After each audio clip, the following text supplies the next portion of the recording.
Okay, so my name is Mia Michelle, and I'm a worker here at Freddy's and I'm repairing Freddy as we speak. First, I just gotta find this training audio. Found it. Let play this and see what it about. Looking outside at the end of every shift, as you were instructed to do, but also that you have found something that meets the criteria of your special obligations under paragraph 4. Follow these instructions, document response times, then safely secure the space before leaving.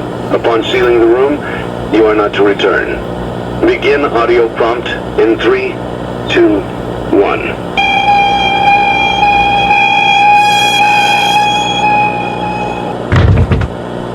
What the hell is that noise? Anyone there?